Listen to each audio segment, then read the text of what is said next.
Assalamualaikum warahmatullahi wabarakatuh. Allahumma salli ala Sayyidina Muhammad wa ala ali Sayyidina Muhammad.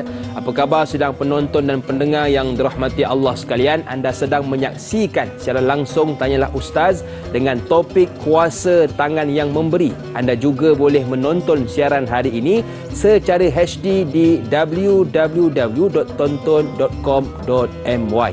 Sedang penonton keluarga besar Tanyalah Ustaz yang dirahmati Allah sekalian, alhamdulillah, yang pertamanya marilah sama-sama kita menyusun kalimah syukur kepada Allah Subhanahu Wa Taala kerana pada pagi yang indah dan barakah ini dapat kita bertemu sekali lagi dalam program soal jawab terbaik anda. Pastinya Tanyalah Ustaz, biar tahu jangan keliru. Bersama dengan kita hari ini panel jemputan, siapa lagi kalau bukan Al-Fadhil Ustaz Muhammad Yaakob Yusra. Assalamualaikum Ustaz. Assalamualaikum warahmatullahi. Apa khabar Ustaz? Baik, alhamdulillah. Terima kasih kepada Ustaz Yaakob yang sudi bersama-sama dengan kita pagi ini. Juga kepada anda, ibu-ibu, ayah-ayah, abang-abang, akak-akak, adik-adik yang menonton menerusi Facebook, jangan lupa buat 3S. Yang pertama, suka, betul. Yang kedua, siapa? Dan yang ketiga, sebarkan kepada mereka yang lain. Mudah-mudahan kita mendapat manfaat dan juga orang di sekeliling kita. Baik, tanpa buang masa, kita nak dengarkan dahulu pencerahan ataupun mukaddimah topik kita pada pagi ini, iaitu kuasa tangan yang memberi. Silakan Ustaz. Bismillahirrahmanirrahim. Assalamualaikum warahmatullahi taala wabarakatuh. Alhamdulillah nahmaduhu wa nasta'inuhu wa nastaghfiruh. Yang saya hormati sahabat saya dan Hakim, tak dilupakan kepada rakan-rakan penonton Tanyalah Ustaz, biar tahu jangan keliru. Mudah-mudahan Allah memberikan kebaikan untuk kita semua. Alhamdulillah, tajuk perbincangan yang sangat baik untuk kita sama-sama tuntaskan sebagai makanan rohani kita pada pagi ini, masya-Allah. Berkaitan kuasa tangan yang memberi. Hadis berkaitan sedekah, berkaitan tangan yang memberi ini terlalu banyak. Kan? Sehingga kan dalam Al-Quran sahaja tidak kurang daripada 8 tempat bercerita dalam bab memberi kepada orang ini. Bab sedekah, bagi makan kepada anak yatim, bantu orang. Dalam hadis sendiri ada ratusan hadis. Daripada hadis sahih kepada hadis dhaif itu ada ratusan hadis yang bercerita tentang kelebihan dalam bab memberi. Dan khilasah yang mudah untuk kita faham sebagai tajuk pembukaan perbincangan kita pada pagi ini adalah, apabila kita memberi ini, maka tidak akan pernah ada orang yang rugi. Ya, betul. Sehingga kan disebutkan dalam satu hadis disebut dengan manakhasat sadaqatun min malin. Tidak akan berkurang harta bagi orang yang bersedekah. Ini dia punya sifat. Nanti kita akan pergi secara mendalam berkaitan bab sedekah, bab memberi, bab tangan yang memberi ini, insya-Allah. Dan pagi ini kita merindui orang-orang yang kalau nak call pun boleh, tak nak salah pagi ni, tak ada masalah. Pilihlah capai telefon tuan-tuan. InsyaAllah kita raikan nanti 1-2 soalan. Mungkin ada yang terlintas, ada yang teringin nak bertanya atau dah rindu nak bermuamalah dengan, berinteraksi dengan kita di studio. Jadi kita mengalu-alukanlah, insyaAllah. Jadi insyaAllah tajuk yang sangat baik. Jadi saya nak tuan-tuan duduk, jangan ke mana-mana. Tahan Ustaz, kalau ada urusan yang lain, kalau nak membawang ke apa, sekali kita pergi atas pukul 9 lah. Waktu ni kita lock the time for a while untuk kita sama-sama menikmati makanan ilmu kita pada pagi ini berkaitan kuasa tangan yang memberi, insya-Allah. Okey, baik Ustaz, kita nak terus meraihkan soalan pertama pagi ini, datang dari sahabat kita Sal Rasid Cikci. Assalamualaikum Ustaz dan Da'i. Waalaikumsalam. Apakah kepentingan sedekah menurut fahaman Islam? Yang kedua, adakah terdapat perbezaan di antara sedekah dan memberi hadiah? Mohon Ustaz kongsikan. Syukran. #biar tahu jangan keliru. Silakan Ustaz. Baik, terima kasih pada soalan yang pertama daripada Kak Sal Rasid Cici kita. Berkaitan yang pertama, apakah kepentingan sedekah menurut Islam? Baik, kita harus faham dulu tentang definisi ataupun makna sedekah itu. Saya mengambil kalam daripada dalam kitab Lisan Al-Arab jilid yang ke-10 muka surat 196 yang disebutkan oleh Ibnu Manzur, yang dikatakan sedekah itu adalah apa yang engkau berikan kerana Allah. Ini kita keluarkan sesuatu kerana Allah, kerana kita nak membezakan di antara sedekah dan hadiah. Maka sedekah ini haruslah niat itu lillahi ta'ala, bukan ada konflik of interest ataupun kepentingan tertentu kepada golongan fakir, yakni orang yang memerlukan. Fakir ni tidaklah termasuk hanya fakir, tapi lebih keutamaannya adalah kepada orang yang memerlukan. Nah, itu adalah makna kepada sedekah itu. Dan sebenarnya sedekah apa kepentingannya menurut Islam? Kepentingannya, tuan-tuan, sedekah ini yang paling utama bukan untuk orang. Sedekah ni adalah yang paling utama adalah untuk diri sendiri. Kita memberi ni adalah untuk kita. Kita bagi ni untuk kita. Sebab orang, apabila kita mengeluarkan satu harta untuk kita bagi kepada orang, itu nampak je kepada orang, hakikatnya kita sedang menanam untuk kebaikan diri sendiri. Sebab apabila kita mengeluarkan itu, maka disebut dengan harta kita. Apabila disimpan, itu harta orang. Betul. Harta yang akan kita wariskan kalau berlaku apa-apa pada kita. Kan? Banyak mana kita tengok bila orang meninggal faraid, difaraidkan harta, dihibahkan harta, menunjukkan apa? Bahawasanya pada orang yang al-kayyisu mandara nafsahu, yang cerdik pandai ini, dia akan memanfaatkan harta tu untuk diri dia. Kalau kerja 40-50 tahun Ustaz, kadang-kadang membanting tulang, tak rehat, tak cukup tidur dan sebagainya, takkanlah hanya semata-mata harta itu nak diwariskan.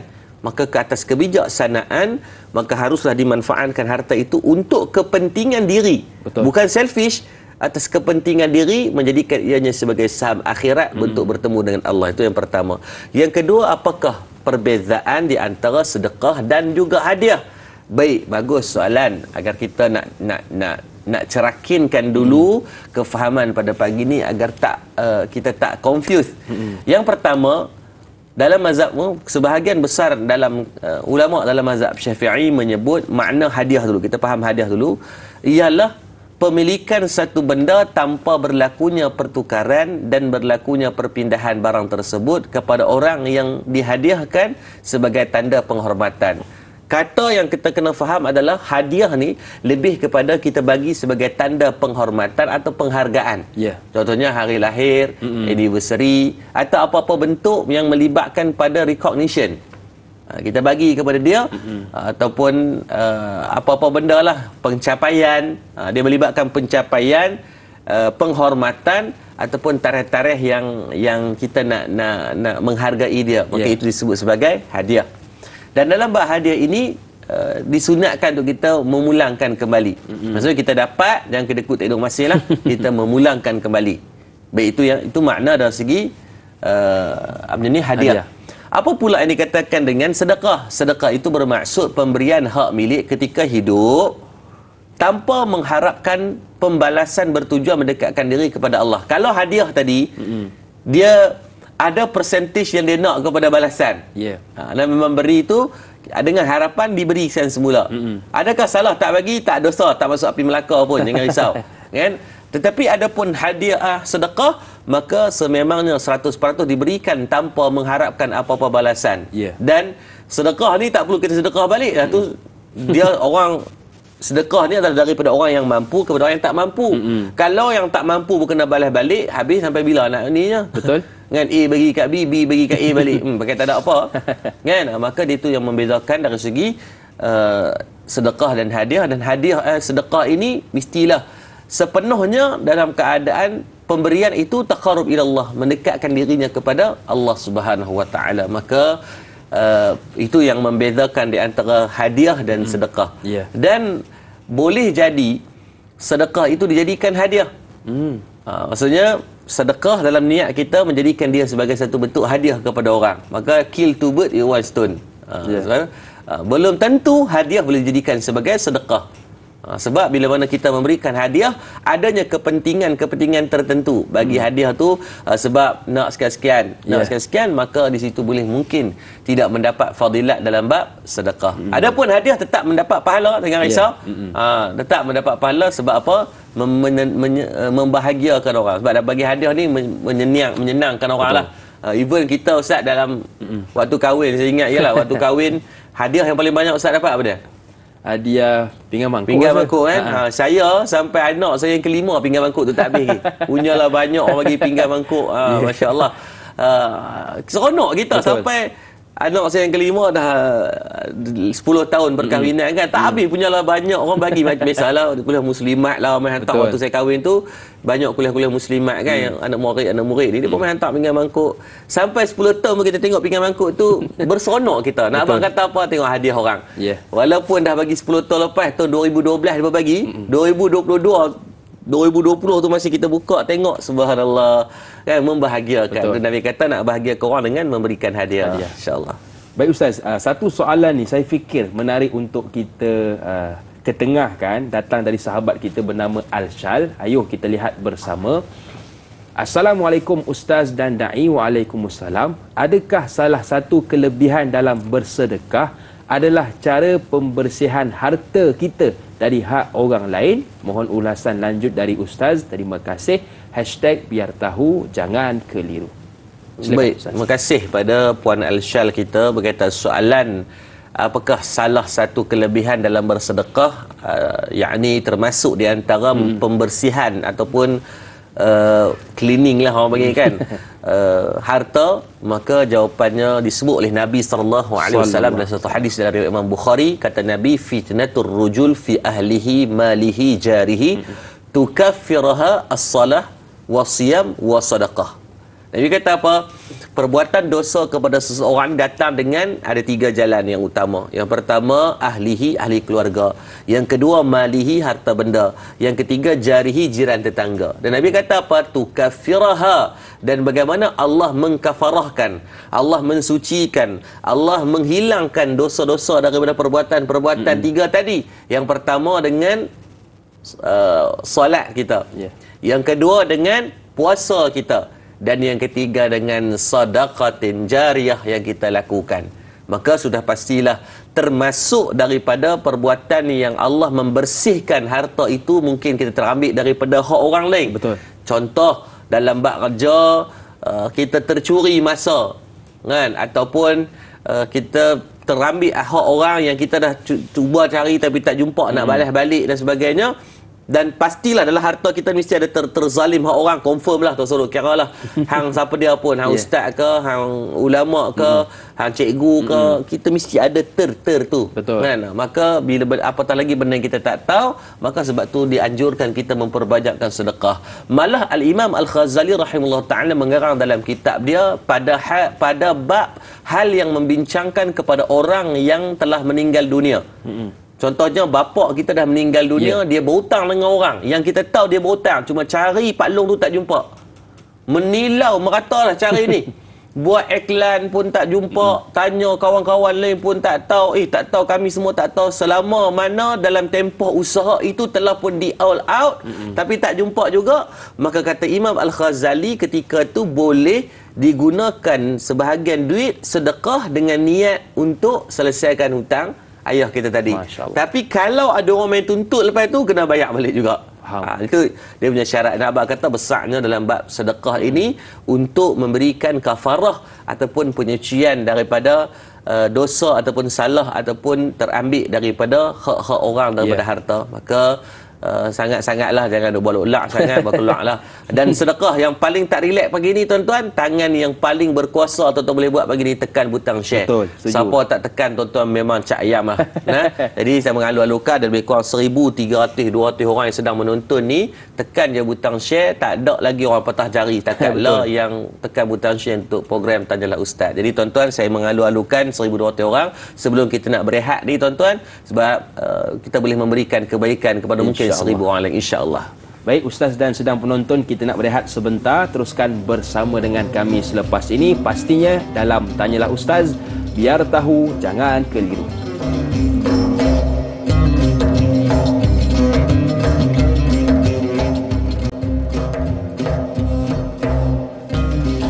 Pergi kedai membeli jamu, jamu dibeli dengan mangga. Bersedekahlah semampumu, moga beroleh balasan syurga. Terima kasih kepada sedang penonton yang dirahmati Allah sekalian yang masih lagi sudi bersama dengan kami pada pagi ini. Baik, kita masih lagi membicarakan tentang topik kuasa tangan yang memberi. Jadi kita nak beraikan soalan-soalan dari sedang penonton. Kali ini pula datang dari sahabat kita bernama Izzara. Assalamualaikum Ustaz dan Da'i. Waalaikumsalam. bagaimana adab-adab dalam menerima sesuatu pemberian atau sedekah? Apakah kita perlu membalas kebaikannya?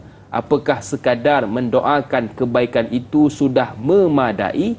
Bagaimana pula bagi segelintir memberi sedekah namun ada sesuatu inginkan kepentingan? Apakah nilai sedekah pemberian sedemikian untuk kita menerima?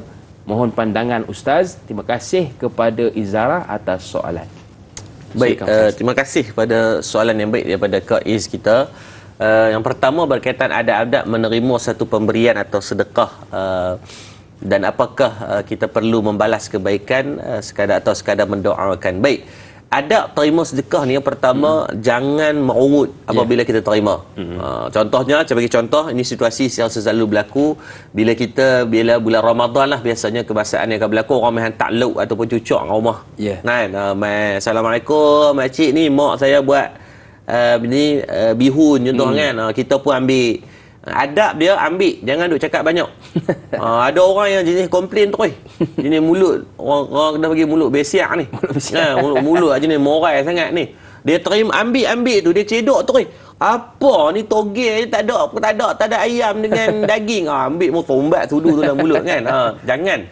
Jangan komplain ataupun jangan bunyi apa-apa. Baik. Kan? Ni dia ada, saya pernah ada pengalaman waktu kecil-kecil dulu. Bila pergi hantar tu dia bubuh direct punya. Kan? Kalau kuih 3 biji je ke? Aku bagi sebiji lagi, baru nak tahu kan. Cukup 4 biji. Dia ada orang yang mungkin akan sakhaban fi aswaq. Perkataan tu akan dikeluarkan boleh menyakitkan orang. Maka Rasulullah ajarkan kita jangan cakap apa pun. Ada sahabat Nabi, dia seorang sahabat Nabi ni dia hanya sedekah dengan bawang sebiji. Nabi tetap terima. Punya nak abang meraihkan. Kalau kita bagi bawang mau update ke status Facebook viral kan, habis status kita viral kan. Ni tak diajarkan. Itu yang pertama adalah adab dalam bab menerima. Baik, adakah perlu kita balas? Tuan-tuan dengar, ni ada hadis Nabi SAW. Yang pertama, tak wajib balas. Sama ada sedekah ataupun hadiah, tak wajib balas. Tapi baginda Nabi SAW ketika Nabi menerima hadiah, Nabi SAW akan membalas hadiah tersebut. Ini perbuatan Nabi. Ini disebut dengan sunnah. Kalau tuan-tuan buat dapat pahala, tak buat tak masuk api Melaka. Tak berdosa lah. Baik, Nabi SAW ada satu hadis riwayat daripada Imam Bukhari dan Imam Tirmizi dalam kitab Syama'il Muhammadiyah. Nabi SAW menerima hadiah. Nabi tak terima sedekah, tuan-tuan. Nabi tak terima sedekah, tapi Nabi menerima hadiah. Dan Nabi akan membalas hadiah tersebut. Dalam riwayat yang lain daripada Rubai' bintu Muawwiz radhiyallahu anha, kata beliau, aku datang menemui Rasulullah sallallahu alaihi wasallam dengan membawa sepinggan buah tamar, buah kurma yang basah dan timun kecil. Bawa timun-timun hak halus itu. Lalu baginda memberikan kepadaku perhiasan emas sepenuh tapak tangan. Tu dia tengok tuan-tuan. Kawan modal bawa mai kurma ya. Punyalah Nabi ni tak relax. Nabi balas balik segenggam, separuh daripada segenggam. Masya-Allah. Perhiasan emas. Kita kalau dapat jiran macam Nabi, tuan-tuan, hari-hari puasa kita pergi hantar. Tapi memang Nabi ini sifat Nabi SAW, Nabi tak pernah melihat berapa nilai pada bab memberi itu. Apa yang Nabi miliki, Nabi akan bagi. Sebab tu saya menulis sekarang tajuk di antara berkaitan, master saya berkaitan finance. Kalau kita tengok bagaimana Nabi ni orang sangat kaya, tak relax, tuan-tuan. Waktu saya kalau boleh ustaz-ustaz, janganlah ustaz-ustaz duk cerita tentang Nabi miskin. Kita mengajar orang Islam untuk menjadi malas untuk memperjuangkan ekonomi, sedangkan Nabi kaya. Kalau ikut dalam sirah ni, Nabi menjadi jutawan seawal umur 18 tahun. Masya Allah. Kalau kita akan satu tarikh, kita akan bincang tentang bagaimana kayanya Nabi. Tapi Ustaz, kami tengok Nabi macam tak ada duitnya kerana Nabi memilih untuk memberikan apa yang ada pada diri Nabi. Itu beza dia. In order for you to give something, you have to earn it first. Kalau kamu nak memberi, kamu harus memiliki. Betul. Ni kita dia tu Ustaz, sedang tak sedekah ke? Nak sedekah macam mana, duit tak ada, duk renyih hari-hari, duk makan pahala renyih je kita, pahala senyum je. Kan? Maka jadilah orang seperti Nabi SAW. Orang bagi kurma, Nabi balas emas. Maklum, bayangkan, maklum ada jiran bagi kat dia sepinggan cucuk kodok, dia bagi pulut dakak balik. Ni dia punya 50 gram. Pagi Mau petang hari-hari goreng cucuk kita. Sebab apa? Jiran tu bagus sangat. Betul. Tak ada jiran ni yang seindah akhlak Nabi SAW. Cuma nak abang kata Nabi tak berkira. Ni dah lah kita tak balas cucuk tu balik, balas pula pinggan. Kan? Pergi hantar lauk, dia tak balas balik. Dah tak balas tak apa. Pinggan tu tak hantar balik. Allah Akbar. Mau berletak setahun. Lepas tu pergi balik pergi cek pinggan kat rumah masing-masing. Kalau hak jenis pattern tak sama tu, insya-Allah nescayalah itu adalah pinggan jiran kita. Maka tolong hantar balik. Kadang-kadang orang balas nak hantar kat kita tu jenis balas pinggan orang. Pergi buat spot check balik, kalau ada tolong hantar. Yang kedua, dia tanya sedekah boleh tak terima. Tadi dia kata, adakah perlu diterima sedekah ataupun ni bab menerima ni tuan-tuan, pegang satu benda sama ada bentuk hadiah ataupun sedekah. Tengok pada keadaan posisi kita. Dalam sirah menunjukkan Sayyidina Umar Al-Khattab, Sayyidina Umar Abdul Aziz di antara pemimpin yang mereka tidak menerima hadiah ataupun sedekah ketika mereka memegang jawatan sebagai khalifah. Sebab kita fahamlah wujudnya conflict of interest. Ya. Contohlah saya ni sebagai pegawai polis, contohnya, contoh. Tiba-tiba ada orang yang sentiasa duk bagi sesuatu pada saya.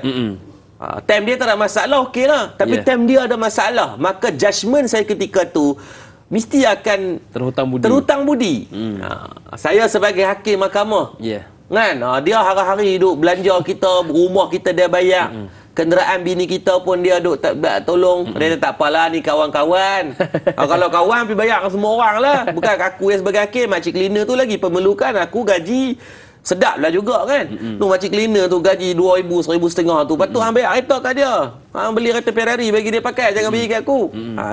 Maka tengok pada posisi. Kalau wujud conflict of interest, maka lebih baik elakkan dan jangan ambil. Sebab bila dia bagi atas kepentingan, kita tak tahu niat dia. Betul. Dia bagi atas kepentingan, maka dia dikira sebagai rasuah. Tu jangan ni rasuah ni dia boleh dijenamakan, dimurnikan nama itu digunakan sebagai hadiah. Baru ni kita tengok ada satu tangkapan dibuat, rasuah yang diberikan adalah dalam bentuk dia bayar duit rumah isteri pengarah satu badan ni lah. Dia bayar, bukannya pengarah tu terima, isteri kawan tu terima. Tapi alhamdulillah atas kecekapan pihak berkuasa kita, dia detect, oh kat nama dia memang clean, tapi anak-anak isteri diberikan dalam bentuk bukan duit, tetapi dibayar rumah sewa.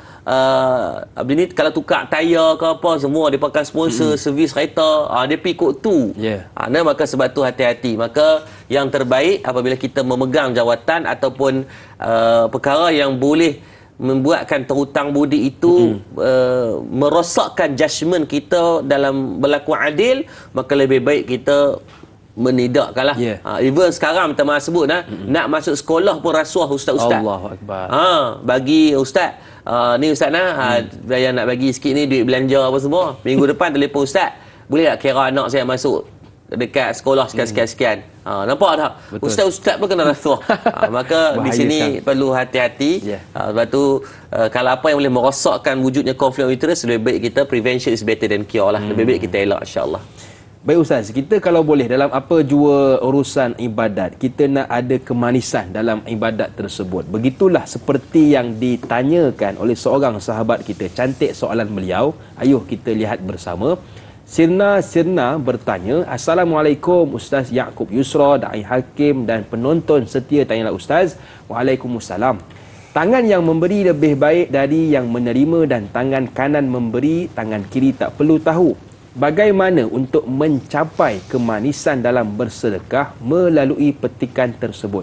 Yang kedua Ustaz bertanya tentang bagaimana orang yang tidak berkemampuan tetapi berkeinginan untuk bersedekah. Mohon penjelasan. Terima kasih juga kepada Sirna atas soalan.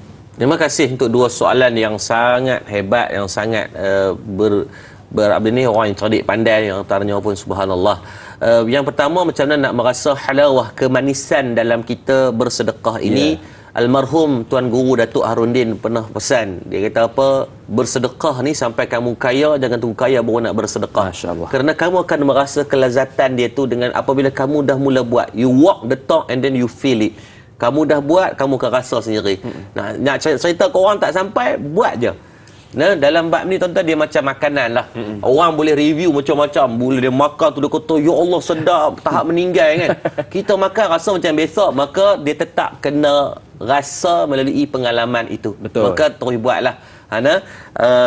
Orang boleh bercakap macam-macam, tetapi atas dorongan peribadilah yang perlu kita dorongkan agar kita boleh buat walaupun dengan nilai yang kecil. Soalan yang kedua berkaitan macam mana orang yang tak mampu boleh bersedekah. Dia tak ada duit nak sedekah juga. Dia ni tak ada lah sekaya mana, dia bukan T20, dia bukan anak Papa Mega Holding kan. Jadi dia mungkin tak ada kemampuan tersebut. Maka tuan-tuan, dalam bab sedekah ni, dia bukanlah hanya semata-mata dengan duit. Sedekah ni boleh berlaku dalam bentuk ada seorang pakcik ni, dia tua dah Ustaz. Dia tugas dia petang-petang dia akan pergi kutip nasi-nasi tak habis di kedai-kedai makan ni, di kedai-kedai yang berniaga nak tutup ni kan. Orang depa nak buang kadang-kadang nasi-nasi yang orang makan tak habis, depa lunggu tu dia akan himpun. Dia akan bagi makan stray cat dan atau ayam ataupun kucing-kucing. Masya-Allah. Dia itu yang kerja dia. Dia kutip, dia prasing sikit, dia bagi makan. Dia tak ada modal duit, tapi dia gunakan manfaat dari segi Allah SWT. Ataupun kita gunalah, tuan-tuan ada kemahiran apa yang pandai dalam bab aircon, apa kata buat setiap bulan, buat satu kerja amal, hari Jumaat ke, pergi dekat masjid-masjid, tanya, cek M&E mereka, wiring mereka okey ke tak. Tuan-tuan ada pengalaman dalam CNS, tengok structure masjid, ada kadang-kadang yang dulu mungkin teknologi tu tak ada, sekarang kita bantu dengan buah fikiran ataupun ilmu yang kita ada. Saya ada satu pengalaman lah, sampai hari ni demi Allah saya ingat, dan setiap kali saya cerita mesti dia akan mengganggu emosi lah. Satu cerita daripada saya kecil, tuan-tuan, saya dibesarkan di sekolah agama daring, sekolah agama rakyat biasa je. Dan ayah saya imam masjid, Ustaz. So saya ni technically daripada keluarga yang susah lah. Masya Allah, ayah saya walaupun ni struggle dia membesarkan kami tanpa bagi kami rasa susah, biar ayah susah tak apa. Dan waktu zaman saya kecil itu ada satu kedai di dekat dengan sekolah saya. Nama kedai tu Makcik Siti. Cik Siti dia jual laksa, dia jual bihun sup, dia jual inilah ayak-ayak biasa ni. Dan dia Ustaz, daripada zaman saya tahun 2000 saya sekolah rendah, sekolah menengah, sekitar tahun 2000 sampailah saya 2008 saya habis sekolah, dia boleh jual dengan harga yang sangat murah. Even laksa tu Ustaz, dia boleh jual dengan harga 5 kupang. Laksa harga 5 kupang. Dan dalam sekitar 2018-19 saya masih pergi kedai dia. Waktu tu masih buka kedai tu. Dan saya pergi makan dengan isteri saya. Ada budak-budak sekolah datang ni. Dia pun order, Cik T nak laksa RM1. Laksa RM1 satu. Ilah ni tuan-tuan bayar ikan termenung RM18. Kita termenung tengok dia. Tapi dia masih boleh mengekalkan harga RM1 ni. To be honest, as a kalau kita orang bisnes ni, untuk kos barang pun tak lepas. Tapi betul. Dia masih buat. Dia masih buat harga RM1. Allahu Akbar. Yang seronoknya budak ni, punyalah kita rasa aku pergi stalat juga budak ni. Tahu dia kata apa? Makcik laksa RM1, nak kuah lebih, sayur lebih, laksa lebih. Saya duduk termenung sekejap. Apa yang kurangnya yang menjadikan dia RM1? Harga dia adalah RM2. RM2 tu dah murah dah. Saya tak jumpa dah sekarang. Tiba-tiba dia nak harga separuh. Tapi laksa lebih, kuah lebih, sayur lebih. Makcik Siti ni punyalah baik. Dia kata, tak apa. Dia buat. Bagi. Masya Allah. Budak sekolah rendah. Dia pun makan-makan. Dia pun makan kawan-kawan. Makan. Lajulah makan lomba-lomba tu. Nak kuah habis. Dia pergi cedok kuah pula. Habis laksa. Pi tambah pula. Duit tak tambah dah. Duit tak tambah. Punyalah baik, Masya Allah ni kata manusia kiriman Tuhan ni, Masya Allah.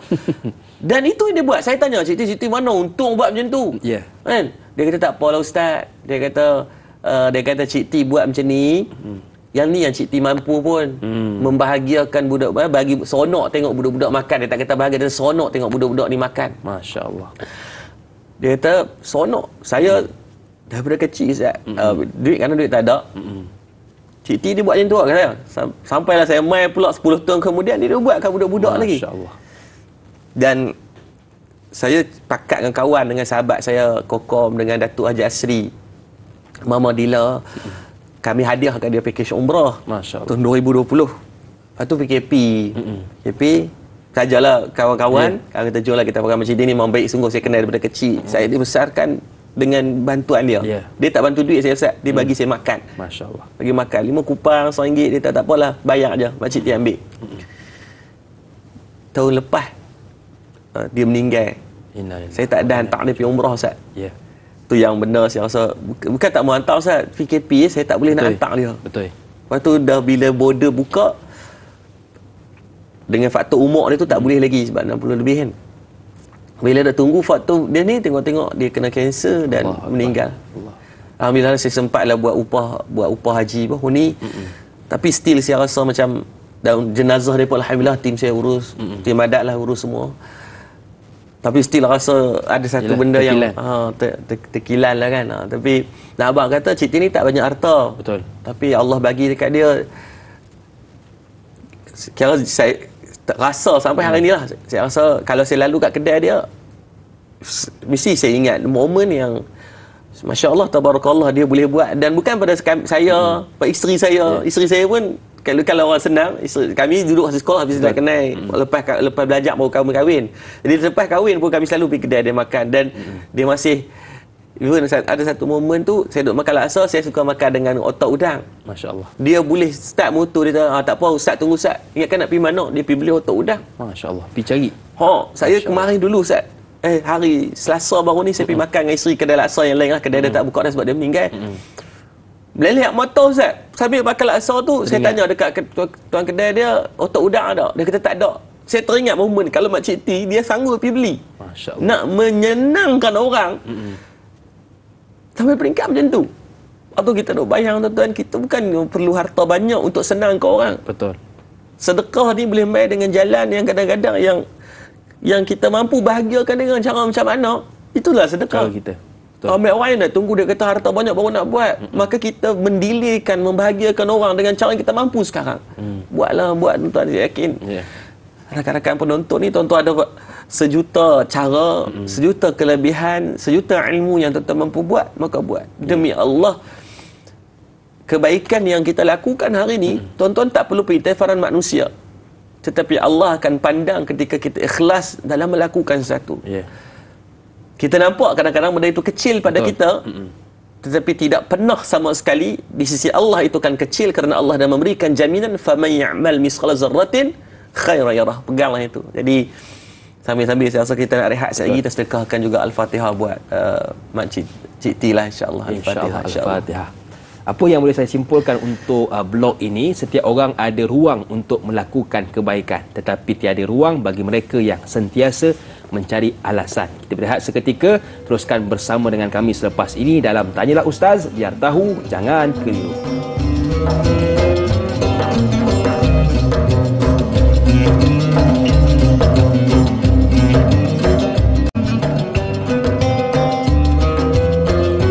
Terima kasih kepada anda yang masih lagi sudi bersama dengan kami dalam program Tanyalah Ustaz, biar tahu jangan keliru. Dan di kesempatan ini saya mewakili pihak Tanyalah Ustaz ingin mengucapkan sekalung tahniah kepada Muhammad Qayyim Nizar Sarimi yang dinobat sebagai Johan Tilawah Al-Quran peringkat antarabangsa tahun 1445 Hijrah. Tahniah kepada sahabat dan juga saudara Muhammad Qayyim Nizar Sarimi. Baik, kita nak teruskan perbincangan kita pagi ini, dan kali ini pula kita nak meraihkan soalan dari sahabat kita, iaitu yang bernama Teratai Uda. Ayuh kita lihat soalannya. Assalamualaikum Ustaz dan Da'i. Waalaikumsalam. Bagaimanakah ketentuan turutan yang berhak menerima sedekah menurut Islam? Adakah memberi sebahagian gaji yang diberi oleh seorang anak kepada ibu bapa mereka juga dianggap sebagai sedekah? Mohon penjelasan ringkas. Terima kasih. Terima kasih juga kepada Teratai Uda atas soalan. Silakan Ustaz. Terima kasih pada Teratai Uda untuk soalan yang pertama adalah berkaitan turutan ataupun tertib mana yang lebih menjadi prioriti ataupun aulawiyat, keutamaan dalam bab sedekah. Dalam satu hadis Nabi SAW daripada Sayyidina Abu Hurairah radhiyallahu anhu, datang seorang sahabat bertemu dengan Nabi, maka Nabi memerintahkan dia untuk bersedekah. Dalam hadis ni Nabi mengarahkan seorang sahabat ni untuk bersedekah. Lalu seorang lelaki ni dia kata, wahai Rasulullah, maksudnya Nabi secara duk cerita dalam bab sedekah ni, minta sahabat-sahabat ni keluarkan harta kamu untuk sedekah jariah. Maka ada seorang sahabat ni mai jumpa dengan Nabi, dia kata, wahai Rasulullah, aku ni cuma ada satu saja wang dinar. Dia cuma ada 1 dinar sahaja. So dinar ni tak adalah banyak sangat, kan. Ada satu saja.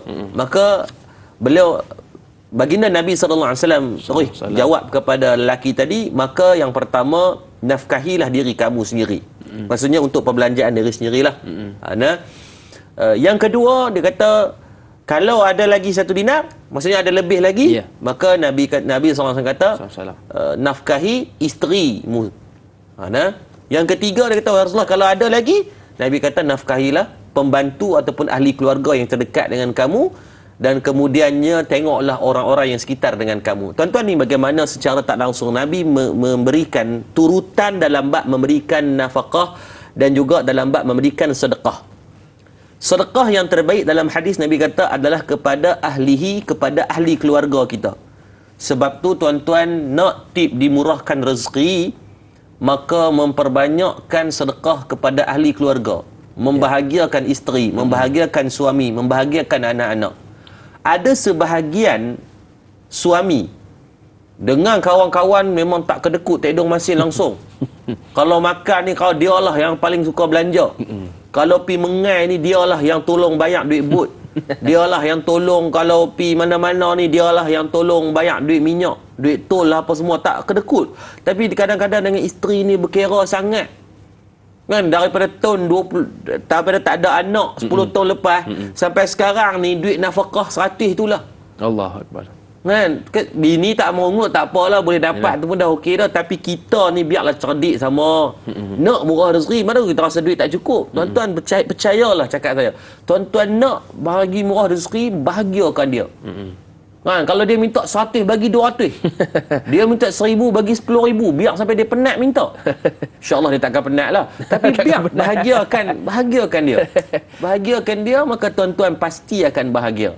Tuan-tuan peganglah dia punya perkataan ni, happy wife, happy life. Jangan lupa share happy wife, happy life. Tuan-tuan, bini sesati serabut pula otak kita lagi. Maka bahagiakan dia dalam bab tu. Maka bagi kepada turutan dia kepada ahli keluarga, ini isteri, pada anak-anak. Even apabila bertembung di antara isteri dengan mak kandung kita, mana yang lebih diutamakan? Dalam hadis Nabi perintahkan pada isteri terlebih dahulu. Walaupun bertembung isteri dengan mak pun tetap isteri dulu. Ini disebut sepakat dalam mazhab Syafi'i. Dan Allahumma salli ala sayyidina Muhammad. Dan of course lah, kalau dia kata pula yang kedua, adakah memberi sebahagian gaji itu kepada mak ayah kalau sedekah? Ya. Maksudnya kata tadi, mana ada benda yang lebih besar daripada ahli keluarga. Ramai orang salah, ahli keluarga tak tolong orang sikit punya buat video coming punya tak relax kan. Tapi ahli keluarga susah, itu benda yang salah tu. Yang paling baik adalah membantu ahli keluarga terlebih dahulu, dan kalau ada lebih lagi, bantu jiran tetangga dulu. Jiran-jiran kita ni kena tengok. Betul. 40 kiri, 40 kanan, 40 depan, 40 belakang, 40 atas dengan KL kan lebih rumah. Atas bawah lah ni kan. Kena tengok. Barulah kita bantu kepada orang-orang yang lain.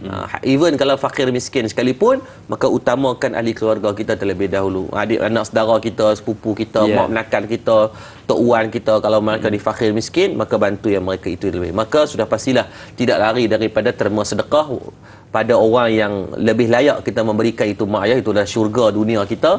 Maka mudah-mudahan lebih banyaklah pahala yang kita dapat, insya-Allah. Insya-Allah. Saya suka Ustaz dengan soalan yang seterusnya ini. Jom kita lihat soalan yang ditanyakan oleh Ismail. Assalamualaikum Ustaz dan Da'i. Waalaikumsalam. Kuasa tangan yang memberi, apa hukum bersedekah kepada orang kafir atau orang yang mengingkari perintah Allah Subhanahu wa taala? Mohon pencerahan Ustaz. Terima kasih juga kepada Ismail atas soalan. Baik, terima kasih pada Tuan Ismail kita. Bertanyakan berkaitan hukum bersedekah kepada orang bukan Islam, orang kafir atau orang non-Muslim lah. Yang pertama, Allah Subhanahu wa taala berfirman dalam Al-Quran, dalam surah Mumtahanah ayat yang ke-8, kata Allah Subhanahu wa taala, Allah tidak melarang kamu untuk berbuat baik dan berlaku adil terhadap orang-orang yang tiada memerangimu. Kerana agama dan tidak pula mengusir kamu dari negerinya. Ini adalah satu penanda aras yang Allah tetapkan dalam Al-Quran untuk kita berlaku wa ya'muruna bil ma'ruf, untuk kita nak menyuruh, mengajak dan berbuat baik kepada orang bukan Islam. Itu pun dituntut dalam agama. Kerana dengan kita melakukan kebaikan kepada dia, membuatkan dia semakin nak mengenal kepada Islam. Betul. Kan, contoh bila buat kenduri, kan, kita jemput, kami sendirilah waktu buat kenduri jamuan raya itu, kita jemput orang bukan Islam datang, dan subhanallah mereka datang. Mereka walaupun kita buat di masjid, kita faham untuk cara menghormati, cara untuk cross the culture and religious punya ni, dia faham. Dia pun tak ada lolak sangat nak mai pakai sari, nak mai pakai seksi-seksi. Even baru ni pelancong daripada Jepun datang. Daripada Jepun dia kontak saya, kita orang apa lagi dia main pakai skirt ke apa, meninggal kita kan, pusat dakwah kan. Betul. Kita bagi tahu kat dia, boleh tak kalau pemakaian tu pakai macam ni sikit ke. Dia kata no problem. Dia main pun pakai, walaupun nampak keseksian tu masih wujud, tetapi tidaklah terlalu seksi sangat. Betul. Daripada yang biasa dia meninggal kita tengok kan, tapi dia main tu dalam keadaan dia pun faham arti untuk menghormati itu. Itu yang pertama Allah sebut dalam Quran. Yang kedua disebutkan di dalam kitab Al-Majmu' jilid yang ke-6 muka surat 240, dianjurkan sedekah itu diberikan kepada orang soleh, orang rajin yang melakukan kebaikan, ataupun orang-orang yang baiklah. Itu apa ni, dari segi afdal. Maksudnya kalau ada orang yang bagus, orang soleh, macam tadi kan arwah almarhumah Mak Cik T tadi, kita tahu dia orang baik, kita tahu dia orang bagus. Dan even saya kata tadi, kedai dia tak buka sekarang sebab tak ada orang boleh ikut cara dia buat. Tak logik. Ustaz dan Hakim tersebut kira lah secara adat ni, saya dalam master dalam bidang tu pun saya tak boleh buat kira-kira yang sebegitu. Dengan nilai barang yang duk naik sekarang, yang turun sekarang hujan ni, seluruh dunia menerima impact inflation itu. Tapi Makcik T boleh buat. Bila dia meninggal, bukan orang tak mau terui, anak-anak pun cuba, tak dapat formula yang kebahagiaan yang dia dapat tadi. Dan namun jika ada orang yang bersedekah kepada orang fasik atau orang kafir di kalangan Yahudi Nasrani, maka hukumnya dibolehkan. Dengan niat apa? Kita niat untuk mendekatkan dia dengan agama Islam. Kan, kita buat kenduri, tunjuk ada kecantikan Islam. Kan, buat apa-apa program, kita jemput dia juga. Jadi kalau ada sedekah jariah ni, mereka dah termasuk orang yang memerlukan, kita bagi. Kan, even kalau kita tengok Rasulullah sallallahu alaihi wasallam sendiri, Nabi akan selalu bermuamalah dengan orang jiran-jiran, walaupun termasuk jiran Yahudi. Betul. Dalam riwayat sebut ada seorang Yahudi yang selalu duk buat nanya kat Nabi, buat lebih kurang pada Nabi sallallahu alaihi wasallam, baling najih lah, tak perkara benda tak elok lah. Betul. Ketika dia sakit, Nabi SAW pergi ziarah dia dan bagi hadiah kepada dia. Masuk Islam dia dengan asbab memberikan benda-benda macam tu. Betul. Dan even kami di Madat sendiri, minggu lepas saya ada cerita di Tadala Ustaz, Cikgu Param kan di Madat, bila dia diuji dengan ini mak ayah dengan abang dia meninggal ketika Covid, dia dalam keadaan dah tak ada siapa-siapa, kita ambil dia duduk di Madat. Adakah kita paksa dia? Tidak. Saya abang kepada staf, apa yang kita makan bagi dia makan, apa yang kita sonok bagi dia sonok. Raikan dia sebagai, walaupun dia bukan saudara baru Islam kita, raikan dia sebagai saudara walaupun bukan seagama. 2-3 bulan dia duduk dalam keadaan daripada tak faham apa, sampailah dia berminat tentang Islam dan dia minta izin nak mengucap syahadah. Dan kita syahadahkan di hadapan orang ramai. Dan subhanallah sampai hari ini dia, saya rasa mungkin dia lebih baik pengamalan Islam, dia selalu puasa sunat, baca Quran dan sebagainya.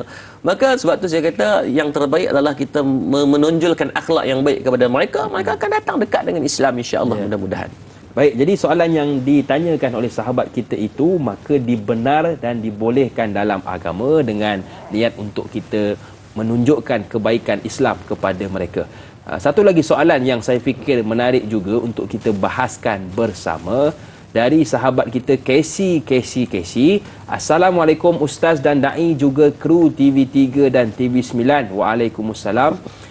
Bila kita mahu bersedekah tapi berniat sekali dengan memberi zakat, apakah dibolehkan? Bagaimana akad atau niat? Bolehkah disamakan? Ustaz, apakah pendapat Ustaz bila kita bersedekah tanpa wawarkan kepada orang ramai, tetapi orang lain yang mewawarkan berita itu. Berkurangkah pahala kita? Mohon pencerahan Ustaz. Terima kasih kepada Casey atas soalan. Baik, terima kasih pada Casey. Yang pertama soalan ditanyakan berkaitan boleh tak dia sedekah niat untuk memberi zakat. Baik, ini kita ni kan dulu soalan dulu. Jawapannya tidak boleh sedekah diniatkan zakat. Tetapi apabila zakat diniatkan sedekah, dianjurkan. Digalakkanlah. Kita kena faham beza. Macam samanya Ustaz. Tak sama. Kerana zakat memerlukan niat yang khusus. Betul. Zakat memerlukan niat yang khusus. Adapun sedekah tidak memerlukan niat yang khusus. Sedekah tanpa niat tu kira sedekah dah.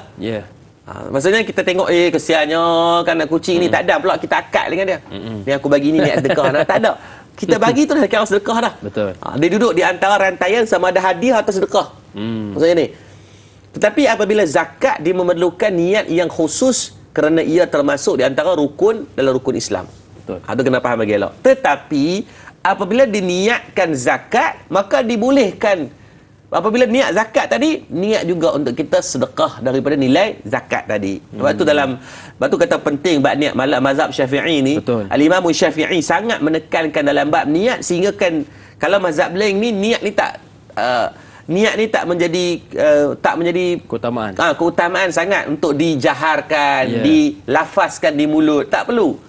Kan? Maksudnya nak semayang. Nak semayang tu dah kena niat dah. Betul. Tapi bila mazhab Syafi'i termasuk di antara rukun solat itu niat.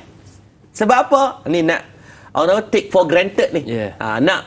Nak secure ibadah itu agar betul-betul mendapat kesempurnaan dalam melakukan. Bukan hak mazhab lain tak sempurna. Cuma penekanan itu diberikan dalam bab niat dalam mazhab Syafi'i. Malah Imam Nawawi yang memegang dengan mazhab Syafi'i juga meletakkan hadis yang pertama dalam Matan Arba'in. Hadis apa? Niat. Innamal a'malu binniyat. Setiap daripada perbuatan itu dimulakan dengan niat. Maka ingatlah dia punya formula dia, zakat boleh dapat pahala sedekah. Betul. Sedekah tak boleh dapat pahala zakat. Itu dia punya formula dia. Itu kena faham. Yang kedua berkaitan menunjukkan sedekah, saya rasa kita akan jawab selepas ni, sebab ni soalan jawapan yang agak tak relax, panjang sikit. Jadi kita akan jawab selepas daripada kita take a break for a while, insya-Allah. Baik, kita nak berehat seketika. Teruskan bersama dengan kami pastinya dalam program Tanyalah Ustaz, biar tahu jangan keliru.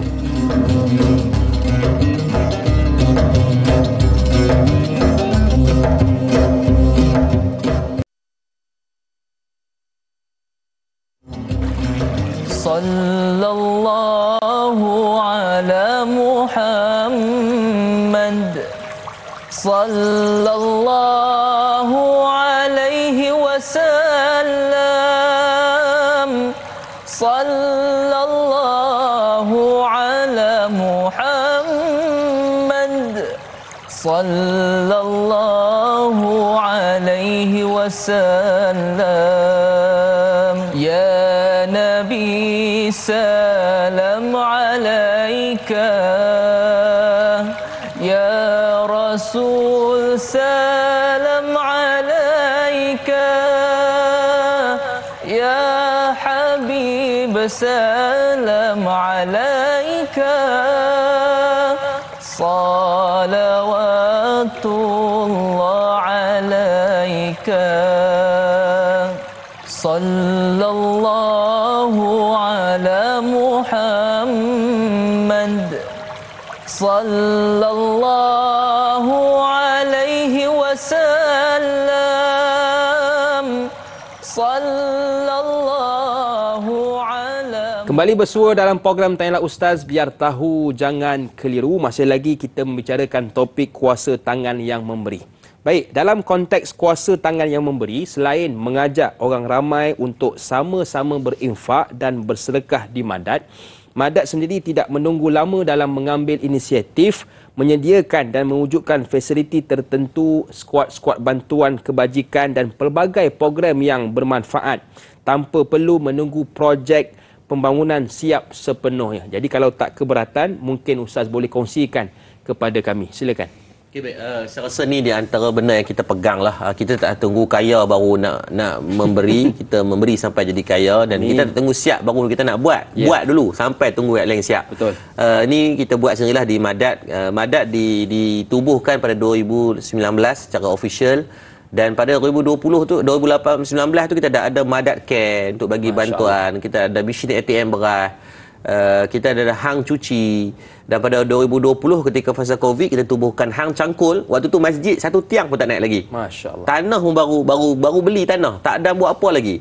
Tapi kita dah wujudkan unit hang cangkul. Dan alhamdulillah unit hang cangkul hari ini dah lebih daripada 2000 jenazah diuruskan secara percuma. Kita juga alhamdulillah sebelum masjid siap juga kita ada mempersiapkan ambulan. Sekarang ada 2 biji ambulan kita, 11 biji sadaqallah azim accident. Allah masalah kan ambulan kalut accident tu tak boleh nak buat apa, mujurlah tak ada kecederaan yang berlaku. Dan itu di antara benda-benda yang kita dah jalankanlah di Madat. Dan rumah kucing sekalipun dulu kita tak pernah buat crowdfunding, dulu pun kita dah buat hampir 100 ekor. Jadi bila orang ramai duk nak menyumbang, kita mengalalukan je lah, kita tak menghalang. Cuma kita kata kita tak jadikan tu sebagai modal untuk kamu nak datang menyumbang. Datanglah bagi sumbangan dalam bentuk sebab kita nak berkongsi. Dan yang terbaru kalau kita tengok pengajian yang kita buat Ustaz, setiap hari Sabtu ni, esok hari lah, minggu lepas paling tak relax sekali lah, ada 15 biji bas yang datang pada hari Sabtu. Dan besok pun ramai juga. Esok saya dimaklumkan ada sekitar 7 ke 8 biji bas rombongan daripada seluruh Malaysia lah datang untuk pengajian pada hari Sabtu. Kita bermula pada jam 9 pagi, habis pukul 12 lebih lah. Saya akan baca kitab Penawar Bagi Hati, kitab tasawuf untuk sama-sama kita ambil manfaat. Yang bestnya, siapa yang main, makcik-makcik boleh mengaji, remaja boleh pergi memanah. Kita ada memanah, ada berbelah-belah set memanah, memanah sampai muntah tak apa. Dan anak-anak kecil kita ada sewa super duper. Kita beli tu super duper tu untuk depa main kan jenis macam lepas ada lompat, pelik belakang, pusing pacak kepala apa semua tu free je. Jadi sonoklah budak-budak ada aktiviti dia, remaja ada aktiviti dia, dan makcik-makcik ada pengajian dia. Jadi semua kita kondusifkan, kita fullkan fasiliti itu sepenuhnya kepada anak. Lepas tu kata dalam nak memberi ini tuan-tuan, kadang tak perlu modal yang banyak. Macam baru ni kita anjurkan e-football. Pagi budak-budak muda tadi ada gambar dengan depa main game kat masjid. Bukan pakai modal kita pun, telefon depa, internet depa. Kita cuma sediakan platform. Tapi yang seronoknya Ustaz apa yang berlaku adalah semayang tuan-tuan penuh budak-budak semayang. Kan? Jadi saya kata dan setiap pagi pun kita masih menjalankan kempen. Kok ada anak-anak tuan-tuan yang di Kedah, bawa lah semayang di masjid kita bagi duit poket seorang RM5. Anak sajalah. Anak saja. Bapa budak balik awal lah. Dapat RM5 duit poket. Jadi budak-budak ni seronok. Dan setiap pagi alhamdulillah jemaah pelajar kami di Masjid Madat lebih daripada 30-40 orang budak-budak sekolah yang datang solat subuh berjemaah di masjid. Baik. Mungkin mula-mula mereka nak duit RM5, tapi lama kelamaan macam anak seseri sekarang tak mau duit sangat pun tak apa dah. Yang penting mereka nak pergi memudayakan solat subuh sebab mereka dah biasa dah sebulan lebih dah ni. Almost 2 bulan dia sembahyang subuh jemaah. Jadi kalau tinggal sehari tu rasa macam ada something wrong somewhere. Dan pembudayaan yang baik inilah kita sedang. Apa guna simpan duit masjid banyak? Apa barang simpan duit? Habis kalau untuk orang ramai insya-Allah. Baik Ustaz. Jadi kalau kita lihat pembangunan Madat ni, apakah harapan Ustaz kepada mereka yang menonton pagi ni? Pada saya untuk nak membina ummah ini bukanlah jalan, tidak ada jalan shortcut, melainkan we have to trust the process. Macam kami pun alhamdulillah di Masjid Madat ni satu-satunya masjid di dunia yang tidak ada duit untuk disimpan duit. Tidak ada akaun untuk disimpan duit. So apa yang berlaku adalah setiap minggu kita dapat duit dan kita akan belanjakan. Kita tak ada khariah, kita tak ada solat Jumaat, tetapi Ustaz, setiap minggu tidak kurang daripada RM20,000 duit tabung kita. Saya rasa ni keterlaluan banyak. Betul. Tapi kita akan habiskan dan insya-Allah minggu lepas kita masak untuk 2,000 orang, minggu ni kita akan tambah lagi. Kita masak untuk makan tengah hari tu untuk jemaah yang mai. Jadi pada saya harapan saya adalah kita mempersiapkan bukan hanya untuk masjid, kita nak juga siapkan tahfiz fasa kedua sebab kita ada 6,000 permohonan untuk tahun ni. Yang kita mampu ambil tahun ni hanya 15 orang. Jadi tahun depan kalau siap fasa kedua punya pembangunan tahfiz, kita boleh masukkan lagi sekitar 200 orang lebih. Dan kita nak siapkan juga rumah orang tua-tua untuk, dan yang bestnya daripada rumah orang tua-tua, tahfiz, rumah kucing, semua ni adalah percuma kita sediakan untuk orang ramai. Satu sen kita tak bayar. Even orang yang mengaji pun free of charge daripada setiap hari pengajian ada ni. Ada pengajian untuk orang tua-tua, ada pengajian untuk budak-budak, ada pengajian untuk ni kita buka golongan untuk maknyah LGBT.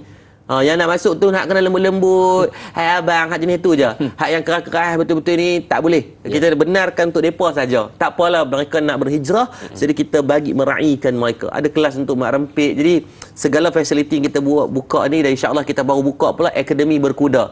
InsyaAllah esok kita akan pergi beli kuda untuk manfaat. Dan tuan-tuan, siapa yang menyumbang, ini ada satu buku yang kita siapkan, rezeki kita milik siapa. Dalam ni adalah kita cerita tentang kunci-kunci untuk menjemput rezeki, amalan-amalan untuk mendapatkan kemurahan rezeki. Jadi bersesuailah dengan tajuk kita perbincangan pada pagi ini. Mudah Allah memberikan kebaikan. Dan bukan takat buku ni saja. Tuan-tuan derma lah berapa? RM1, RM10, RM100, RM1000. Kita akan bagi hampir 80,000. Tuan-tuan baca tahap guling-guling pun tak habis, insya-Allah. Maka ambillah kebaikan. Saya tak mampu bagi duit pada tuan-tuan. Saya hanya boleh berkongsikan ilmu setiap minggu ulang-alik Kedah KL untuk nak berkongsi apa yang saya mampu sebagai jurucakap bagi pihak Madat, sebagai CEO bagi pihak Madat. Mudah-mudahan ada keberkatan bersama. Dan saya mohon tuan-tuan bantu saya kongsikan. Ada 1,800 mata yang memandang ni, bantu saya kongsikan, sebarkan kebaikan ini agar kita dapat membangunkan ummah dengan satu pusat komuniti yang bersifat kelestarian ataupun sustainability, insya-Allah. Baik, terima kasih kepada Ustaz, dan teruskan menonton Tanyalah Ustaz pada pagi ini. Bagi anda yang terlepas info atau siaran dari awal, catch up semula di aplikasi Tonton dengan muat turun dan langgan sekarang. Rehat seketika, kembali selepas ini.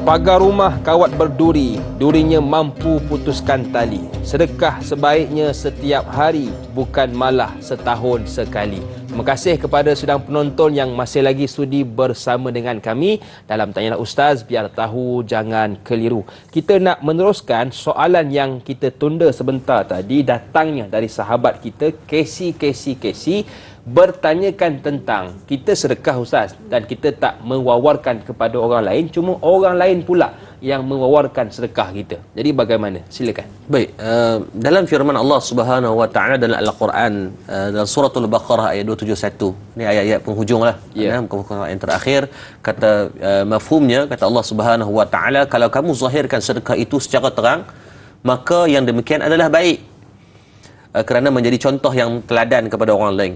Dan kalau pula, kata Allah, kamu sembunyikan sedekah itu serta kamu berikan kepada orang fakir miskin, orang yang memerlukan, maka itu adalah terlebih baik. Yakni lebih baik daripada tunjuk tadi. Dan Allah akan menghapuskan daripada kamu sebahagian daripada kesalahan, yakni dosa-dosa yang telah kamu lakukan. Dan ingatlah, Allah Maha mengetahui secara mendalam dengan apa yang kamu lakukan. Baik tuan-tuan, di sini kita faham bahawa kalau ni cerita dia bukan orang cerita lagi ni. Ini yang rahsia ni bagus lah. Ni memang tak relax punya orang lah ni. Bagus. Yang ni kalau dia cerita sekalipun, maka jangan kita judge lah. Sebab memang dalam Quran sebut boleh untuk dia cerita, untuk nak menjadi teladan kepada orang lain. Soal niat dia ikhlas tak ikhlas tu dia dengan Allah lah. Ya. Baik, dalam kes yang Casey tanya pula tadi, dia tak cerita ke orang, tapi orang pergi cerita selepas dia dah tak ada. Maka tak ada masalah. Almarhum Tuan Guru Datuk Harundin ketika dia hidup, kita kebanyakan anak murid ni tak tahu, kata yang almarhum buat banyak masjid. Menggunakan duit dia banyak di Langkawi, beberapa biji di Perlis, di Kedah, dan di negeri-negeri sekitar seluruh Malaysia, di luar negara pun ada yang almarhum menggunakan duit dia itu untuk membina saham akhirat dia di sana. Siapa yang cerita? Anak-anak murid dia. Even engineer yang bantu buat masjid kami adalah yang dok buat. Baru dia cerita. Saya baru tahu, ya Allah Rabbi. Memang Tok Guru tak bagi cerita. Ada sedekah yang dizahirkan sedikit sangat, tetapi yang disimpan itu banyak. Jadi dia jadi macam dengan ais yang dalam yang ke Antartik tu, yang bucu seketui itu sikit yang bawah tu banyak. Yang tu sepatutnya. Ini kita hak yang tunjuk ke orang banyak. Hak yang simpan tu adalah halui ke metod dia. Yang sikit sangat. Maka betulkan kembali. Kalau betul nak dipublishkan itu, mungkin yang sedikit-sedikit saja, yang bucu-bucu kepala, badan, kaki, perut, simpan agar di antara kita dengan Allah. Adapun kalau orang tolong orang keluarkan, sudah pastilah tidak berkurang sebab kita tak ada halangan untuk menghalang dia. Ya. Baik. Jadi kepada kesi-kesi kalau kita sedekah sama ada menunjuk ataupun sembunyi, dua-dua dibenarkan dalam agama. Kita nak beralih pula ke soalan yang seterusnya. Kali ini datang dari sahabat kita bernama Nur Hayati Ismail. Assalamualaikum Ustaz dan Da'i serta kru. Tanyalah Ustaz. Waalaikumsalam. Adakah kita dibolehkan menolak sedekah?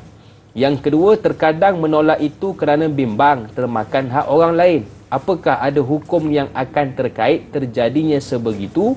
Ketiga, apakah kita layak menerima sedekah jika mampu berusaha dengan tulang 4 kerat, cuma walhal memang kita dalam golongan yang zahirnya sangat memerlukan? Terima kasih kepada Nur Hayati Ismail atas soalan. Baik, terima kasih atas kepada Kak Yati kita atas soalan yang sangat baik. 3 soalan, tapi kita rangkumkan dengan 2 hadis yang disebut oleh baginda Nabi SAW dengan 3 soalan ini berkaitan dalam bab tolak sedekah, mampu adakah perlu terima sedekah, dan ataupun ada tulang 4 kerat orang bagi tapi dia masih ada tenaga, adakah perlu terima sedekah. Baik, ingat ada satu hadis daripada Abu Hurairah radhiyallahu anhu, kata Nabi SAW, wahai kaum muslimin dan muslimah, janganlah sekali-kali seorang wanita itu meremehkan pemberian tetangganya. Ini kalau jiran bagi sesuatu pada dia, jangan kamu tolak, jangan kamu remehkan, walaupun hanya ujung kaki kambing. Masya-Allah. Maksudnya kalau dia bagi tulang kaki kambing tu pun ambil, jangan kamu remehkan, jangan kamu perli, jangan kamu kata apa pun.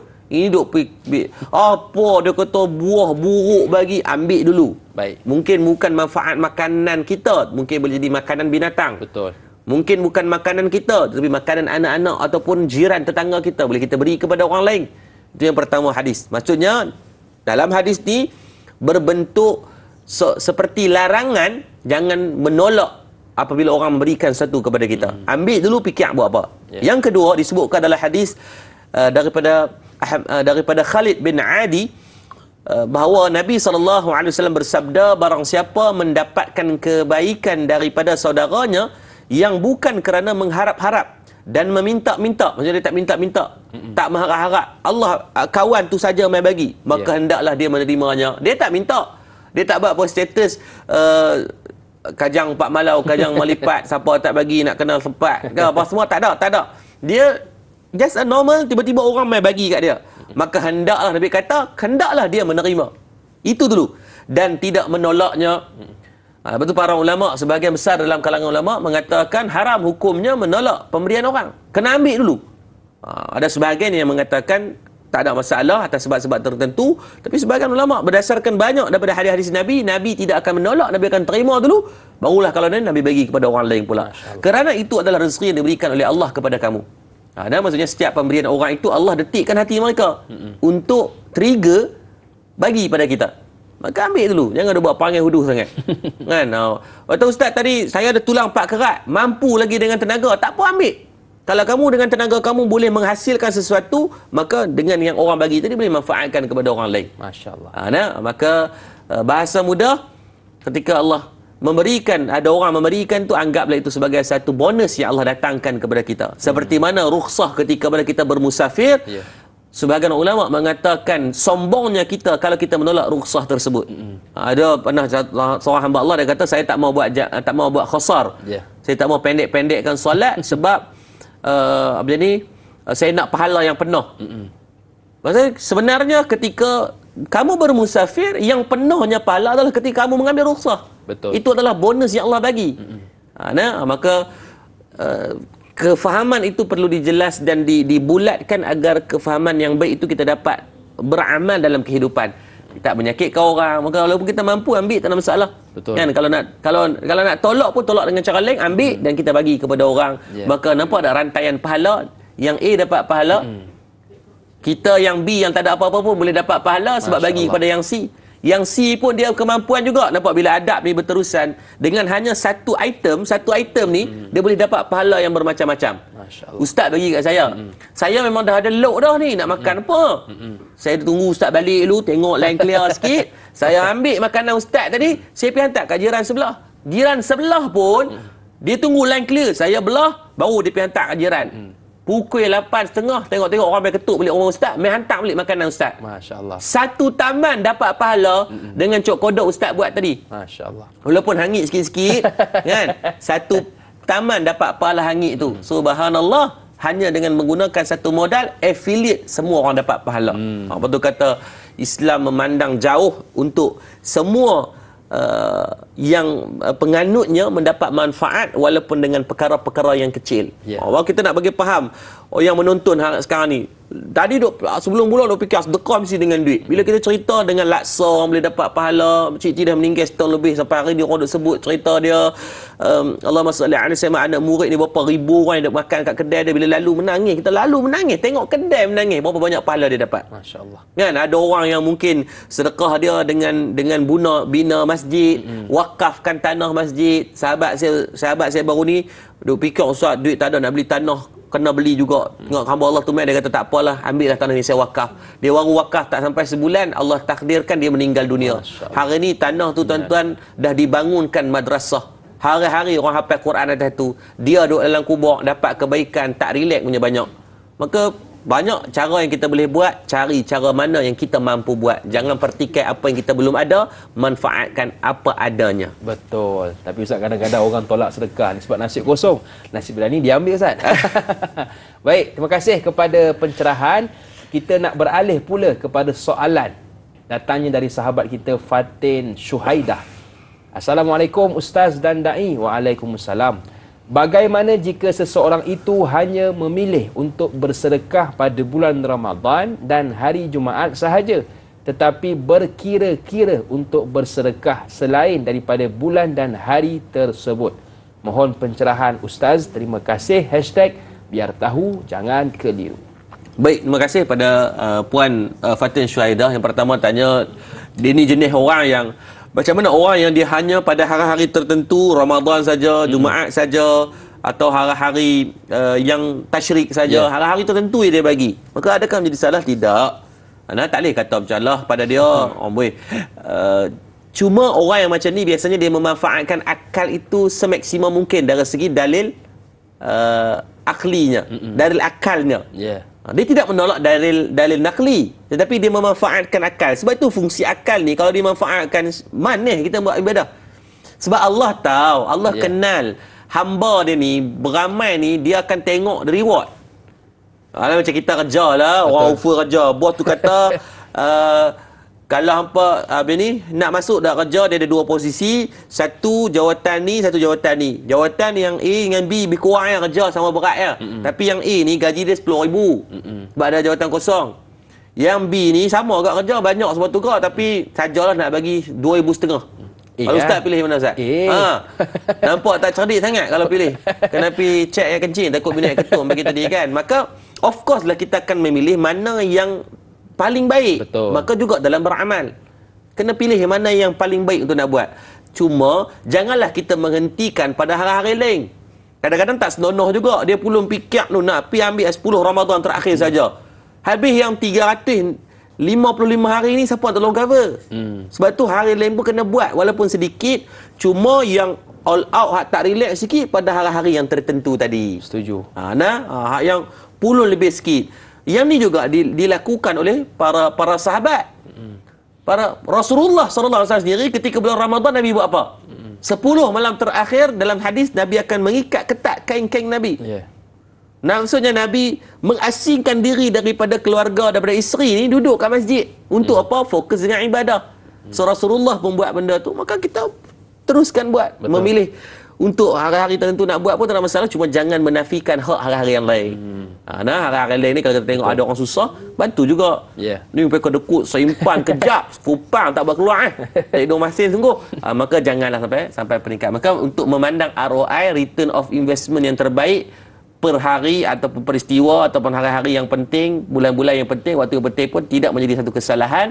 Cuma jangan menafikan pada hari-hari lain dalam kita nak beramal. Jangan sampai kita berjabat dengan amal, hanya beramal pada ketika-ketika tertentu, seolah-olah yang memberikan kebaikan tu adalah momen tu, bukan momen ataupun kelebihan Ramadan itu sendiri. Tetap Allah yang memberikan. Maka hati-hati dalam perangkap berjabat dengan amal ini. Baik. Pagi-pagi cari laksa, dicari bersama minuman laban. Sedekah amalan penghapus dosa, maka jangan dianggap beban. Kita berehat seketika, teruskan bersama selepas ini dalam Tanyalah Ustaz, biar tahu jangan keliru.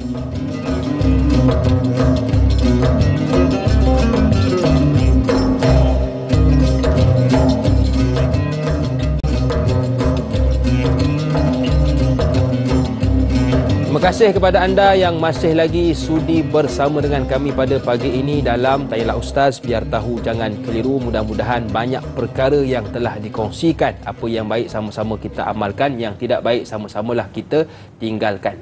Kita nak terus kepada soalan seterusnya. Kali ini pula dari Faz Ismail.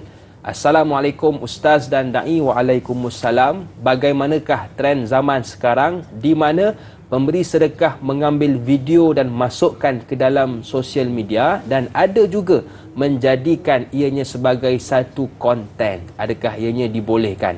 Terima kasih Ustaz dan Da'i. #biar tahu jangan keliru. Baik, terima kasih untuk soalan yang sangat baik daripada Faiz Ismail. Saya rasa ini satu pembudayaan, betul, normalisasi baharu yang sedang berlaku. Setiap benda mesti ada kamera yang nak dibawa. Nak makan pun saya rasa tak keterlaluan, silat-silat nanti ke depan ni nak berak kencing pun nak dihabak kepada orang ramai, sebab dah bibi tu ramai dah. Ai sakit perut lah, semua take file nak pergi toilet lah. Itu pun nak diceritakan. Dan adakah menjadi satu bentuk kesalahan ataupun dibolehkan? Kita masih berpegang dengan ayat daripada surah Baqarah ayat 271 tadi yang saya bacakan tadi, berkaitan firman Allah, apabila dizahirkan amalan kebaikan tu pada orang tu adalah benda yang baik, tetapi apabila dirahsiakan itu jauh lebih baik. Masya-Allah. Tapi dengan syarat tunjuk tadi untuk nak bagi teladan pada orang lah, bukan untuk nak niat untuk tunjuk kata kita baik. Cuma dalam bab kalau tanya saya, kalau dalam bab mewar-warkan soal pemberian umum itu tidak menjadi masalah.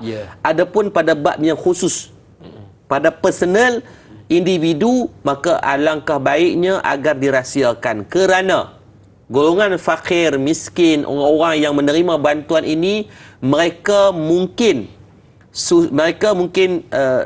tidak mempunyai duit dan kemampuan, tidak mempunyai barang, tetapi mereka tetap ada maruah. Betul. Saya pegang tu jelah. Mereka mungkin tak ada duit, tapi mereka ada maruah, tuan-tuan. Kita ambil gambar selfie dengan dia, bubuh gambar dia, yang dapat kredit kita, meter dia macam ni, kita akan naik. Orang nampak bapak baik dari Hakim, memang tak relax punya sempoi kan, boleh bagi bantuan, memang sempoi, idola anak muda, idola makcik-makcik kan, pecah ovari lah, macam-macam keluar kan. Kemudian yang nampak downgrade-nya adalah yang menerima bantuan. Betul. Maka di sini saya rasa saya menggambarkan keadaan yang macam inilah, tuan-tuan, dalam nak memahami bab hukum, dalam bab buat konten pada bagi bantuan ni. Kalaulah benda itu dibuat kepada adik-beradik kita, mak kita, ayah kita, adik kita, abang kita, saya nak tanya tuan-tuan lah yang sedang menonton, tuan-tuan seronok ke tidak? Tuan-tuan jawab sendiri. Kalau tuan-tuan rasa seronok, kami okey je, mungkin itulah kot. Tapi saya rasa mungkin hampir 2,000 yang sedang menonton ni, atau berpuluh-puluh ribu, ratus-ratus ribu sedang menonton di kaca TV ni, saya yakin kalaulah kita buat himpunan suara bancian, kalau mak dengan ayah kita, orang ambil gambar bagi bantuan buat tersebut konten, majoritinya akan jawab tidak, kerana pada kita itu adalah aib. Betul. Keluarga kita, maruah keluarga kita. Ya, kami susah, tapi kami masih ada maruah. InsyaAllah saya yakin ramai yang tak mau dipublishkan.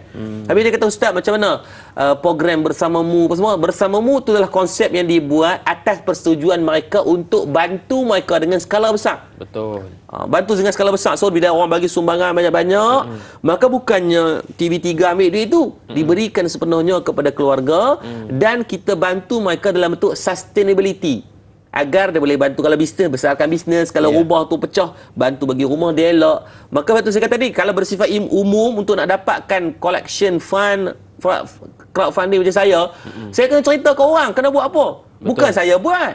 Saya hanya membantu untuk buat. Bukan duit saya semua, duit saya. Bapak kaya tak relax saya. Kan, masjid sampai 7-8 juta, celah mana saya nak dapat duit tu, jual buah pinggang pun tak lepas kan. Maka perlu untuk sebab memegang tanggungjawab dan amanah. daripada orang ramai. Maka kena faham sama ada individu yang menerima ataupun umum yang kita tanggung amanah itu. Maka kalau tanya saya, macam saya kata tadilah, yang cerita biar yang hujung saja, pangkai-pangkai. Yang dalam ni banyak disimpan agar di antara kita dengan Allah, mudah-mudahan insya-Allah. Okey, baik Ustaz. Kita bila melakukan sedekah ini, tak dapat tidak kita takkan dapat mengelak daripada sifat riak, nak menunjuk ke orang. Jadi mungkin ada sedikit tips yang boleh dikongsikan seperti yang ditanya oleh sahabat kita Anna Karnina. Assalamualaikum warahmatullahi wabarakatuh. Apakah tip-tip untuk sedekah agar tidak ada perasaan riak, bongkak dan ujub apabila bersedekah, dan sedekah yang bagaimana diterima Allah? Bolehkah jika seseorang itu tidak mampu untuk bersedekah tetapi hanya sedekahkan atau hadiahkan Al-Fatihah dan doa sahaja? Mohon penjelasan Ustaz. Terima kasih kepada Anna atas soalan. Terima kasih kepada Anna Karnina. Nama dia canggih tu. Tak relax kan? Tak relax nama ni. Berkaitan lebih kepada yang pertama, soalan pertama, tip sedekah agar tidak mendatangkan perasaan riak. Tuan-tuan, riak ni disebut dalam ta'rif untuk kita faham, riak ni adalah meninggalkan ikhlas, membuang ikhlas dalam segala perkataan atau perbuatan dengan bahawa seorang itu berkata atau berbuat akan satu amalan bukan kerana Allah. Okey, word dia apa adalah buat amalan bukan kerana Allah dan menghilangkan ikhlas. Tu benda yang kena faham. Dalam bab riak ni pula, dia tak boleh kita judge orang. Oh, tu bukan ikhlas tu. Kepala engkau, mana engkau tahu dia tak ikhlas? Mana boleh cakap macam tu? Sebab tu bahasa mudah tuan-tuan, soal keikhlasan ini hanya si pelaku dengan Allah saja dia tahu.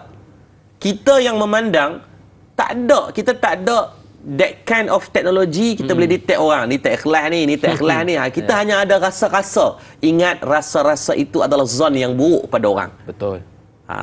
Mungkin betul, mungkin salah. Kalau betul, kebetulan. Kalau salah, bukankah kita sudah menuduh dia? Betul. Lepas tu tak suruh buat palatau lah. Orang dah panggil. Tak tahu. Tak suruh. Daripada orang tak tahu kata hang tak tahu, hang dah habaq kata hang tak tahu kepada orang yang tahu kata hang tak tahu. Susah kan nak faham kan? Bahasa mudah suruh buat palatau. Nah, dan pegang satu perkataan ni. Dalam amalan kita nak elak dari riak, bongkak, ujub, takabur ni, satu kalam yang disebutkan oleh para ulama, disebutkan meninggalkan amalan kerana manusia itu termasuk dengan riak. Maksudnya meninggalkan satu amalan kerana manusia itu adalah boleh menjadi riak. Kita aku tak maulah buat benda ni. Kan? Sebab apa? Takut dia kata kat aku baik. Itulah kira riak. Bukan buat Ustaz. Tinggal amalan tu sebab takut Ustaz. Saya pergi keluar dengan Ustaz. Semayang, tak mau main sunat lagi, Hakim kata saya baik pula. Tinggal tu dikira riak juga. Dan beramal kerana manusia pula. Saya pipik, ada Ustaz Hakim, balas surah Ar-Rahman. Mau saya baca seorang, qul huwallah bahagi 2. Beramal pula kerana manusia, berjabat amal itu disebabkan adanya hakikat manusia, maka boleh dijatuh pada hukum syirik. Sebab apa? Sebab kita merasakan seseorang itu boleh memberikan kesan kepada kita. Allah. Tu hati-hati. Betul. Lepas tu kata Syekh Nuruddin, bila kita bincang bab buat amalan boleh jadi riak, tinggal amalan boleh jadi syirik, maka kata Syekh Nuruddin Marbu Al-Banjari, dia pesan kepada kami, pada anak murid, pada kita semua, apabila datang perasaan yang tak best, maka benda yang perlu buat adalah terus buat. Walaupun kita boleh duduk dalam bab duduk pada bab boleh jadi riak, boleh jadi syirik tadi, maka the only choice yang kita ada adalah terus melakukan kerana perlukan mujahadah. Setan iblis ni dia memang bangsa setan dah. Memang bangsa iblis dah. Tak sudah sebutlah nak sebut syaitan ke, syaitan ke, setan ke, memang bangsa dia dah. Maka apa perlu dibuat adalah, kesimpulan yang perlu kita dapat adalah teruskan buat amalan. Semayang rasa tak gimana riak, tambah lagi semayang. Sedekah rasa kalau bos RM10, kalau bos RM10 rasa riak tu lah, orang rasa aku baik pula dah. Aku kena bos RM1 dah, tambah RM100 bagi geram. Biar iblis tu sampai penat. Agar kita boleh terus buat amalan daripada mujahadah boleh menjadi istiqamah. Mudah-mudahan, dan yang terakhir Allah memberikan ikhlas dalam melakukan satu amalan, mudah-mudahan insya-Allah. Baik Ustaz, kita sudah pun berada di penghujung. Sebagai penutup bagi menjemput barakah, doa ringkas silakan.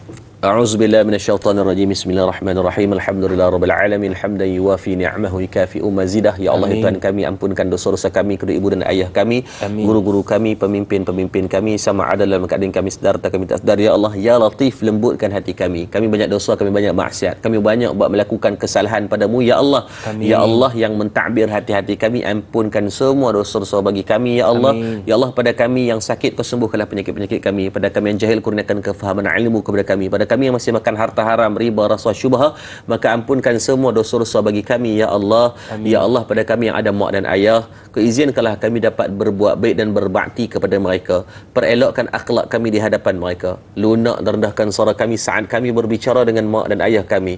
Ada perkataan dan perbuatan yang kami dah lukakan hati mereka, izinkan segera kami mohon kemaafan, kerana kami takut kau akan membalikkan anak-anak yang derhaka kepada kami nantinya. Ya Allah, ya Allah, kau jadikan semua yang ada kepada kami, sama ada harta, pangkat, tenaga, umur, kesihatan, sebagai amal jariah dan sedekah dalam kehidupan kami. Ya Allah, janganlah ada daripada kalangan kami yang tidak ada satu pun kebaikan yang dapat kami kongsikan kepada ummah. Ya Allah, ya Allah, kau jadikanlah akal yang diberikan kepada kami dapat kami manfaatkan sebaiknya untuk kami mendapatkan syurgamu dengan membina jambatan dengan jalan amal di atas dunia ini. Ya Allah, ya Allah, ya Arhamar Rahimin, pada kami yang penonton-penonton TV, tanyalah ustaz ni. Ya Allah, kau jadikanlah kami semua sebagai orang yang boleh istiqamah sampai mati. Ya Allah, kau jadikanlah ruang kehidupan kami sebagai sedekah untuk mendapatkan amal kehidupan dan ilmu daripada rancangan-rancangan yang baik ini. Ya Allah, Rabbana atina fid dunya hasanah wa fil akhirati hasanatan wa qina adzaban nar walhamdulillahi rabbil alamin. Taqabbalallahu minkum minna wa minkum taqabbal ya karim. Terima kasih kepada ustaz atas pencerahan. Terima kasih juga kepada sedang penonton atas perhatian. Akhir kata, pergi kerja dengan yakin, balik kerja dengan harapan. Sedekah tidak buatmu miskin, Allah jamin beri kecukupan. Akhir kata, senyum nampak gigi, ada rezeki, jumpa lagi. Assalamualaikum warahmatullahi wabarakatuh.